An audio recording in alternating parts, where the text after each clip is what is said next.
হি ও সাহাবি আজমাইন। ১ নম্বর গোবিন্দপাড়া ইউনিয়নের বাংলাদেশ জামাত ইসলামী কর্তৃক আয়োজিত আজকের এই ইফতার মাহফিলের সম্মানিত উপস্থাপক, মঞ্চে উপস্থিত বাংলাদেশ জামাত ইসলামীর বিভিন্ন পর্যায়ের দায়িত্বশীল এবং আমার শ্রদ্ধেয় শিক্ষক ও গুণীজন, সামনে উপস্থিত অত্র এলাকার ইসলাম প্রিয় রোজাদার ভাইরা, সবাই মিলে আল্লাহর দরবারে শুকরিয়া আদায় করি। সবাই বলি আলহামদুলিল্লাহ। দরুদ ও সালাম বিশ্ব মানবতার মুক্তির দূত জনাবে মুহাম্মদুর রাসূলুল্লাহ সাল্লাল্লাহু আলাইহি সাল্লামের প্রতি। কথার শুরুতেই গভীর কৃতজ্ঞতা জানাই আপনাদের প্রতি, যারা দীর্ঘদিন অক্লান্ত পরিশ্রম করে, দীর্ঘদিন নিজের শক্তি ক্ষয় করে, নিজের অর্থ ব্যয় করে, সময় দিয়ে যারা ইসলামের জন্য বিগত 12 ফেব্রুয়ারি নির্বাচনে কাজ করে আমাকে বিজয়ী করেছেন তথা ইসলামপন্থী মানুষকে নির্বাচিত করেছেন।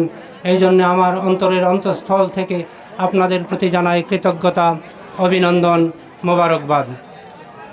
সম্মানিত ভাইরাম, আসলে রমজানের যে শিক্ষা সে ব্যাপারে বললেন। রমজানের শিক্ষা কিন্তু একটাই, তাকওয়া অর্জন করা। এই রমজান মাস আমার জীবনে অনেকবার এসেছে, 30 থেকে 35 বার মিনিমাম। আপনাদের সবার জীবনে কমপক্ষে 10 বার করে এসেছে। কিন্তু এই রমজানের যে তাকওয়া অর্জন, এটা বাংলাদেশের মানুষ, আমরা সহ বিশ্বের মানুষ মনে করি ব্যর্থ হয়েছি। যদি সত্যিকার অর্থে আমরা যদি তাকওয়া অর্জন করতে পারতাম, তাহলে আমার এই প্রিয় মাতৃভূমি দুর্নীতিতে 5 বার চ্যাম্পিয়ন হতো না।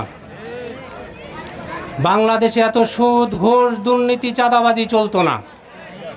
কিন্তু রমজান আমরা ঠিকই সেই শবে সাদেক থেকে শুরু করে সূর্যাস্ত পর্যন্ত আমরা না খেয়ে আসি, পানাহার থেকে দূরে আসি। কিন্তু যে কাজটা আল্লাহ অর্জন করতে বলেছিলেন, তাকওয়া অর্জন, এই তাকওয়া অর্জন আমরা মোটেও কেউ করতে পারি নাই। যদি পারতাম, এই সমাজের চিত্র পাল্টে যেত। নির্বাচনোত্তর এত সহিংসতা হতো না, এত ভয়ভীতি দেখানো হতো না, এত মারধর হতো না, মামলা হামলা হতো না। গণতান্ত্রিক বাংলাদেশে আপনার পছন্দের প্রার্থীকে ভোট দেওয়ার অধিকার আপনার আমার সবার আছে। কিন্তু সেইখানে যে বাধার সৃষ্টি হয়েছে, এইটাই তাকওয়া অর্জনের পরিপন্থী। তাই আমি মনে করি আমাদের মাঝে রমজান আসছে আর যাচ্ছে, কিন্তু তাকওয়া অর্জন আমরা করতে পারছি না। তাই আমি আপনাদের প্রতি বিনয়ের সাথে অনুরোধ করব, আমি সহ সবাই যেন তাকওয়া অর্জন করার ব্যাপারে সচেষ্ট হই। এখন আপনারা বলবেন, তাকওয়াটা জিনিস কি? তাকওয়া জিনিস হলো বেছে বেছে চলা। এই পৃথিবীটা হলো পাপে পরিপূর্ণ, ময়লা আবর্জনায় পরিপূর্ণ। এইখানে আমি বসবাস করব, কিন্তু ওই ময়লা আবর্জনা আমার গায়ে লাগা যাবে না, কোনো পাপ আমাকে স্পর্শ করতে পারবে না। আপনারা যেমন ব্যাম মাছ দেখেছেন, ব্যাম মাছের বাসি হলো কাদার মধ্যে, কিন্তু ব্যাম মাছ ধরে দেখবেন ওর গায়ে কোনো কাদা নেই। ওই ব্যাম মাছ যেভাবে তাকওয়া অর্জন করেছে, আমাকে আপনাকে ওইভাবে তাকওয়া অর্জন করতে হবে। এই পাপে পরিপূর্ণ এই রাষ্ট্রে, এই সমাজে আপনাকে পাপ থেকে মুক্ত থাকতে হবে। এটাই হলো তাকওয়া। সম্মানিত ভাইরাম, আপনারা অনেক দাবি দেওয়ার কথা বলেছেন। আসলে আমরা নতুন মানুষ, আছি বিরোধী দলে। আল্লাহ আমাদেরকে কবুল করেন নাই সরকারি দল হিসাবে, যার কারণে আমরা পারি নাই। তবে এতটুকু বলবো, বিরোধী দলের অবস্থানে থেকে শক্ত বিরোধী দল হিসাবে আমরা ভূমিকা রাখব। সরকারকে কোনো অনৈতিক বিল পাশ করাতে আমরা শান্তিতে থাকতে দিব না। আমরা আমাদের দাবি দেওয়া প্রত্যেকটা জিনিস সংসদে তুলে ধরবো ইনশাআল্লাহ। যে রাস্তাঘাটের কথা বলেছেন, বিগত দিনে যদি সত্যিকার অর্থে রাষ্ট্রের বরাদ্দগুলো কাজে লাগতো, এই রাস্তার এই বেহাল অবস্থা থাকতো না। আমি আপনাদেরকে কথা দিব, রাষ্ট্রের যে বরাদ্দ, এই বরাদ্দের প্রত্যেকটার কাজ হবে এবং কাজের বরাদ্দের পরিমাণ কত টাকার বরাদ্দ কোন রাস্তায় দেওয়া হয়েছে, কতদিন মেয়াদি কাজ হবে, এগুলো সব আপনাদের সামনে উন্মুক্ত করা হবে। যেটা আমি আমার নির্বাচনী বক্তব্যে বলেছি, আমি বাস্তবতায় সেটাই করব ইনশাল্লাহ। আপনারা অনেক রাস্তার কথা তুলে ধরেছেন। ইতিমধ্যেই আমার জানামতে দামনাস মেডিকেল মোড় হতে ঘরামিপাড়া পর্যন্ত এই রাস্তাটা অতি সত্বর দরপত্রের মাধ্যমে কাজ শুরু হয়ে যাবে ইনশাল্লাহ।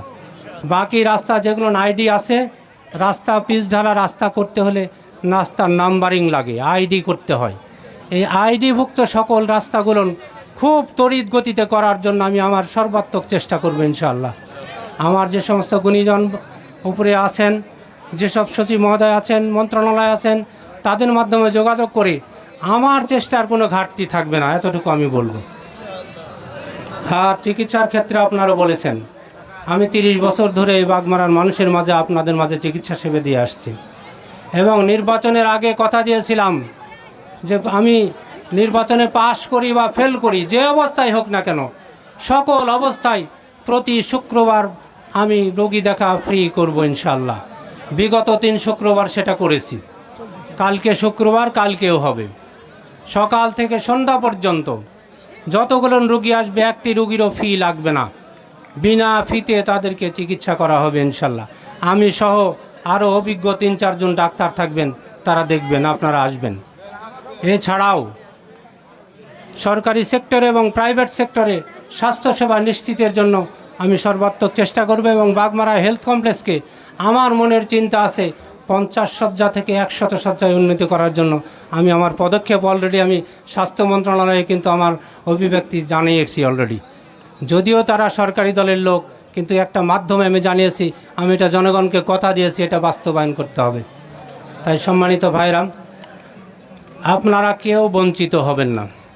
আমার কাছে যতটুকু এসেছে এই রমজানের আগে যেটা আসছে, এইটা তো জনপ্রতিনিধি, চেয়ারম্যান, মেম্বার সাহেবেরা দেন। তাদেরকে আমি অনুরোধ করেছি ন্যায্যতার ভিত্তিতে যারা প্রকৃত হকদার তাদেরকে যেন দেওয়া হয়। বিগত দিনে যেটা করেছেন, সেটা দেখা যায় যে একটা ধনী মানুষও ভিজিএফের কার্ডের অংশীদার নিয়েছেন। এই কাজ যেন একটিও না হয়। যদি এটা হয়, কোনো চেয়ারম্যান যদি এটা করেন আর আমি যদি জানতে পারি, প্রমাণিত হয়, ওই চেয়ারম্যানের জন্য আমার পক্ষ থেকে বরাদ্দ আমি বন্ধ করে দিব। কারণ আমার যেমন ওনাদের প্রয়োজন আছে, ওনাদেরকেও আমার প্রয়োজন আছে। তাই আমি ওনাদেরকে বিনয়ের সাথে অনুরোধ করেছি, আপনারাও সম্মানিত প্রতিনিধি, জনগণের নির্বাচিত প্রতিনিধিও, আমিও নির্বাচিত প্রতিনিধি, জনগণের হক জনগণের হাতে পৌঁছিয়ে দিন, দয়া করে এর ব্যর্থই ঘটাবেন না। সেক্ষেত্রে আমি ভালো লোক দিব, আপনাদেরকে সহায়তা করবে। আমি পার্সেন্টেজ চাই না যে 50% আমাকে দেন, 70% আমাকে দেন, 30% সরকারি দলকে দেন, এইটা না, কোনো পার্সেন্টেজ নয়। যারা হকদার তারা পাবে, কাজ করবে জনপ্রতিনিধি, সহায়তা করব আমরা। এটা আমার ক্লিয়ার মেসেজ। সুতরাং আপনারা একটু ধৈর্য ধরুন, আমাকে কথা বলতে সুযোগ দিন। ইনশাল্লাহ আপনাদের সকল দুঃখ কষ্টের কথা আমি সংসদে তুলে ধরব। আমার চেষ্টার কোনো ঘাটতি থাকবে না। আমি পারি আর না পারি চিল্লাচিল্লি করতে পারবো অন্তত। আমার কথা গ্রহণ করুক আর না করুক, আমি চিল্লানোর কম করব না ইনশাল্লাহ, দেখবেন। তাই এই রাস্তাগুলো যেগুলো আছে পর্যায়ক্রমে সব হবে। ভাইরা দাবি করেছেন শিক্ষা প্রতিষ্ঠানে কোনো বিল্ডিং নাই। আসলে দীর্ঘদিন পরেও দেখলাম যে শিক্ষা প্রতিষ্ঠানের বেহাল অবস্থা। শিক্ষারও যেমন মান নাই, শিক্ষা প্রতিষ্ঠানের অবকাঠামোগত উন্নয়নও নাই। দুইটারই আমরা নেগেটিভ দিকে অবস্থান করছি। এর থেকে উত্তরণ করতে হবে। আমি সম্মানিত শিক্ষক মহোদয়ের প্রতি বিনয়ের সাথে অনুরোধ করব, দয়া করে শিক্ষার মান ফিরে আনুন। আমরা অবকাঠামোগত উন্নয়নের দিকে নজর দেব। যে বরাদ্দ আসবে ন্যায্যতার ভিত্তিতে, যেটা প্রকৃত হকদার। আমি এর আগেও বলেছি আমার নির্বাচনী প্রচারণায় যে আমি কাজ শুরু করব আমার বর্ডার থেকে, পেরিফেরি থেকে, সীমানা থেকে, যেখানে কেউ নজর দেয় না, সেই এলাকা থেকে আমার কাজ শুরু হবে ইনশাল্লাহ। তাই আপনাদের সব দাবিগুলো আমার কানে থাকবে। আমি চেষ্টা করব, আপনারা দোয়া করবেন। বিগত দিনে যেভাবে আমার পাশে থেকে আপনারা দোয়া করেছেন, সহায়তা করেছেন, আগামীর দিনেও আপনারা সেভাবে সহযোগিতা করবেন। আমরা সম্মিলিতভাবে সুন্দর একটা বাগমারা গড়ব। সেক্ষেত্রে সরকারি দলের বন্ধুদের প্রতি আমার আবেদন, দয়া করে দলমত সব ভুলে বাগমারার উন্নয়নের ক্ষেত্রে আমরা বাগমারা কল্যাণ পার্টির সদস্য হই। বাগমারার যেখানে কল্যাণ, আমরা সেখানে। আদর্শিক ভিন্নতা আমার আপনার থাকতেই পারে, কিন্তু তার মানে এই নয় যে বাগমারার কোনো ক্ষতি হোক, এটা আমি কোনো দিন চাবো। বাগমারার উন্নয়নের ক্ষেত্রে আমরা আপনারা মিলে কাঁধে কাঁধ মিলিয়ে কাজ করব, এই উদাত্ত আহ্বান রেখে আপনাদের সকলের সুস্বাস্থ্য দীর্ঘায়ু কামনা করে আমার কথা শেষ করছি। ওয়া আখিরু দাওয়ানা আলহামদুলিল্লাহি রাব্বিল আলামিন। আসসালামু আলাইকুম ওয়া রাহমাতুল্লাহি ওয়া বারাকাতুহু।